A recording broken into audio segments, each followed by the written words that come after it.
ஆபகுக் 2வது அதிகாரம் 9வது வசனம் இப்படியாக சொல்கிறது, தீமையின் வல்லமைக்கு தப்ப வேண்டுமென்று தன் கூட்டை உயரத்திலே வைக்கும்படிக்கு தன் வீட்டுக்கு பொல்லாத ஆதாயத்தை தேடுகிறவனுக்கு ஐயோ.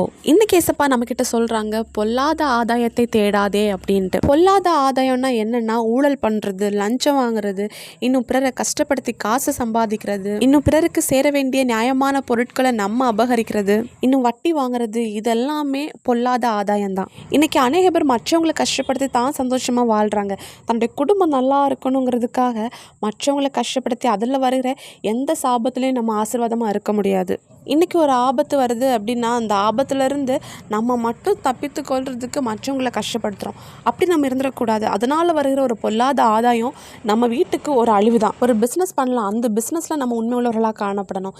இன்னும் நம்ம ஒரு காலேஜில் நம்ம சீட் வாங்குகிறோம் அப்படின்னா கூட அதில் கூட நம்ம உண்மையாக இருக்கணும். இன்னும் வீட்டு காரியங்கள்லேயும் நம்ம உண்மை உள்ளவர்களாக காணப்படணும். இப்படியெல்லாம் இருக்கும்போது தான் ஏசப்பா நம்மளை ஆசீர்வதிக்க முடியும். இப்படி நம்ம ஒரு பொல்லாத ஆதாயத்தை தேடி நம்ம சந்தோஷமாக காணப்பட்டோம் அப்படின்னா இந்த வசனம் சொல்லுது, அப்படிப்பட்டவங்களுக்கு ஐயோ அப்படின்ட்டு.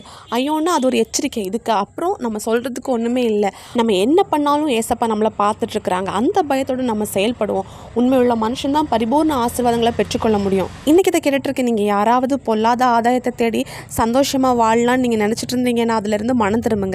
மனம் திரும்பும்போது தான் ஏசப்பா அவங்களை ஆசீர்வதிப்பாங்க. செய்கிற ஒவ்வொரு காரியங்கள்லையும், வாழ்கிற ஒவ்வொரு விஷயத்துலையும் நம்ம உண்மை உள்ளவர்களாக காணப்படுவோம். ஏசப்பா நம்மளை ஆசீர்வதிப்பாராக. இயேசு கிறிஸ்துவின் நாமத்தில் ஆமேன்.